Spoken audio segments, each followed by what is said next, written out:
مسئلہ یہ نہیں ہے، مسئلہ یہ ہے کہ اس چیز کو آپ سیٹل کیسے کریں، اور یہ سیٹل ہونا کسی بھی جمہوری سسٹم میں بڑا ضروری ہے. اور لا تو ایسے بدلا جا رہا ہے، ایسے چینج کیا جا رہا ہے، اس کی انٹرپریٹیشن کیا ہے، کوئی عمل کرتا ہے، اور یہ ابینڈنڈ ہو گیا لا. میں آپ کو سن رہا ہوں، یہ سسٹم نہیں چلنے والا.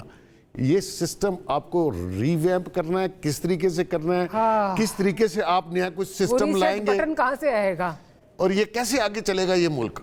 مطلب ایسی افراتفری سی پڑی ہوئی ہے. آپ صبح اٹھیں، ٹی وی لگائیں، کیسے چل رہے ہوتے ہیں مختلف، اور پھر اس کے نیچے وکلا اپنے اپنے بیان بازی دے رہے ہیں. کوئی کہتا ہے اس کے ریمارکس آ رہے ہیں اور پٹے چل رہے ہیں. ظلم خدا کا ہے. رضا رومی صاحب سے پوچھ لوں.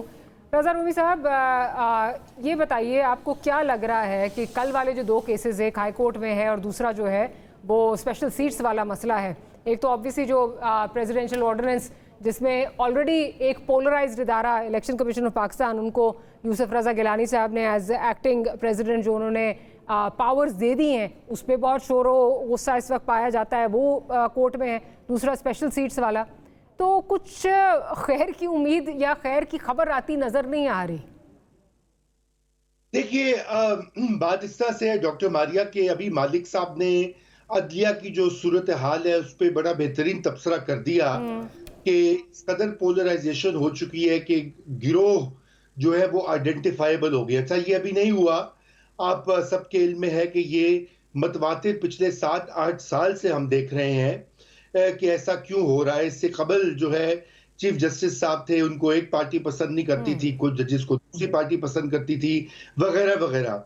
اچھا اس میں 2 عوامل ہیں. ایک تو یہ ہے کہ عدلیہ نے از خود جو ہے یہ ان کی اب ذمہ داری بنتی ہے کہ وہ آپس میں کتنے 14-15 جج ہیں، وہ آپس میں بیٹھے ہیں اور یہ طے کریں کہ انہوں نے جو ان کے بارے میں پبلک پرسپشن بن گیا ہے اس کو کیسے انہوں نے ٹیکل کرنا ہے اور اپنے فیصلوں کو کس طرح ابو بورڈ رکھنا ہے کہ اس سے کسی قسم کی کوئی سیاسی باعث کا شائبہ بھی نہ ہو. دیکھیے نا، ماضی میں ایسا ہوا کہ ایک جج صاحب نے یہ کہا کہ نواز شریف کی تقریریں جو ہیں وہ پیمرا نے پابندی لگا دی ہے اور وہ تقریریں نہیں دکھائی جا سکتی، اور بالکل صحیح فیصلہ کیا ہے کیونکہ وہ کنوکٹڈ ہیں.